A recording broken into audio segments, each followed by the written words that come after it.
We are seeing riots in Paris because the government raised the retirement age by 2 years. We are seeing unretirement hit record highs in the US. And if you are under the age of 40, let's be honest, you probably assume Social Security won't even exist when you get there. And you're right to be worried. Because just like the middle class, retirement is a historical accident. It is an experiment that started about 140 years ago, and looking at the math, the experiment has failed. We are returning to the historical default. You work until you can't. Today, we are going to look at the history of the pension Ponzi scheme, the demographic cliff that is about to swallow the global economy, and why the concept of doing nothing for the last 30 years of your life is mathematically impossible. Let's decode the collapse. To understand why the system is breaking, we have to go back to 1889, to Imperial Germany. Meet Otto von Bismarck, the Iron Chancellor. Bismarck had a problem. Marxism was spreading across Europe. The socialists were telling workers, the state doesn't care about you, rise up. Bismarck needed a bribe. He needed a way to make the workers loyal to the Kaiser. So he invented the world's first state pension. He told the German people, if you work for the Reich and you reach age 70, the state will pay you a salary for the rest of your life. It sounded generous. It sounded revolutionary. But there was a catch that Bismarck knew perfectly well. In 1889, the average life expectancy in Germany was roughly 40 years old. Almost nobody lived to 70. Bismarck created a system where 95% of people would pay in and maybe 5% would survive long enough to cash out. It wasn't a welfare program, it was a tax. It was brilliant math. Fast forward to 1935. The United States copies the idea. FDR creates Social Security. The retirement age was set at 65. The average life expectancy for a man, 60.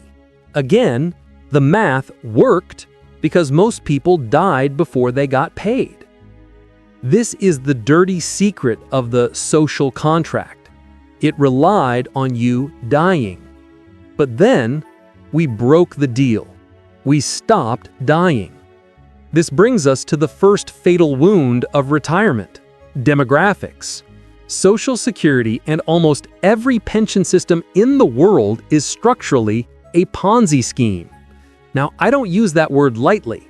A Ponzi scheme is an investment fraud that pays existing investors with funds collected from new investors. That is literally how Social Security works. There is no lockbox. Your taxes aren't being saved for you. They are being paid directly to your grandma right now. In 1950, there were 16 workers paying into the system for every one retiree taking money out. That is easy mode. The tax burden is light. The payouts are generous. Today, it's about 2.8 workers per retiree. By 2035, it will be roughly 2 to 1. Think about that. 2 young people who are already struggling with student debt and high rent have to support their own families plus half of a retiree's lifestyle. The math simply does not work. We are facing a silver tsunami. For the first time in human history, there are more people over 65 than children under 5. We are becoming a nursing home with an economy attached to it. Now, the corporations saw this coming before the government did. Back in the day, companies offered a defined benefit pension. You work for GM for 30 years, they pay you 60% of your salary until you die. That was the company's liability. But in the 1980s, corporate America realized, wait, people are living too long. This is going to bankrupt us. So they pulled off the greatest switcheroo in financial history. They invented the 401k. They marketed it as financial freedom and be your own investor. But what they actually did was transfer the risk from them to you. With a pension, if the stock market crashed, The company still had to pay you. It was their problem. With a 401k, if the stock market crashes right before you retire, well, good luck at Walmart. It's your problem. They took the professional responsibility of pension fund managers and dumped it onto regular people who don't know the difference between a bond yield and a dividend. And the result? The median 401k balance for a 65-year-old in America is about $87,000. That will last you about 2 years. After that, you're on your own. But wait, it gets worse. Let's say you did save. You did everything right. In 1990, you could put $1 million in a bank CD, certificate of deposit, and earn 8% interest. That's $80,000 a year, risk-free. You could live on that.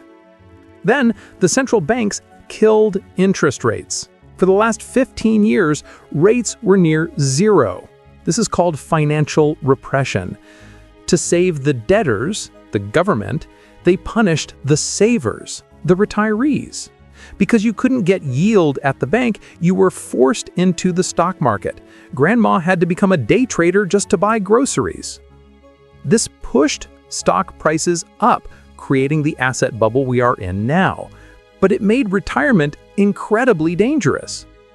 If we have a lost decade in the stock market, which happens historically all the time, the entire retirement strategy of the baby boomer generation evaporates. You are walking a tightrope without a net, and the government is shaking the rope. If you want to see where this ends, look at Japan. Japan is about 20 years ahead of us in this cycle. Adult diapers in Japan now outsell baby diapers. They have a word for it, kodokushi, lonely death. But economically, what happened? Did the world end? No. But retirement ended. In Japan, it is normal to see 75-year-olds directing traffic or working in convenience stores, not because they want to stay active, but because the pension isn't enough. The society shifted, and the West is following the exact same path. We are moving toward a gerontocracy, rule by the old. Politicians will keep printing money to pay Social Security because old people vote, which will cause inflation, which makes the money worth less. It's a dog chasing its own tail. So is it all doom and gloom? Yes and no. It's only doom if you are clinging to the 1990s commercial of the sailboat. That version of retirement is dead. It was a 50-year blip caused by a post-war population boom. Historically, humans handled old age differently. We lived in multi-generational households. You didn't move to a condo in Florida, you moved into the spare room. The younger generation provided the energy, the older generation provided the childcare and the wisdom. Assets were pooled. We destroyed this model for independence. We split apart, we bought separate houses, separate lawnmowers, separate Netflix subscriptions. And now that the money is running out, we are seeing the boomerang generation, kids moving back in, parents moving in with kids. Mainstream media calls this a failure. I call it a historical correction. So what do? 1. Kill the dream. Stop fantasizing about doing nothing at 65. It breeds passivity. Plan to work until 75, but do work that you control. Build a skill set that ages well. Consulting, teaching, specialized craft.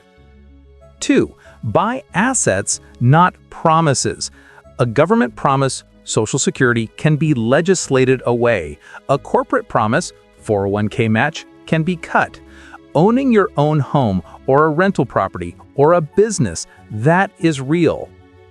3. The clan model. Stop trying to do it alone. The nuclear family is financially inefficient. The families that survive the next 20 years will be the ones that pool resources. The experiment is over. The Bismarckian bribe is bankrupt. We are heading back to reality. It's going to be harder work for longer years. But if you stop waiting for a savior that isn't coming, you can start building a lifeboat that actually floats. Stay skeptical, stay prepared.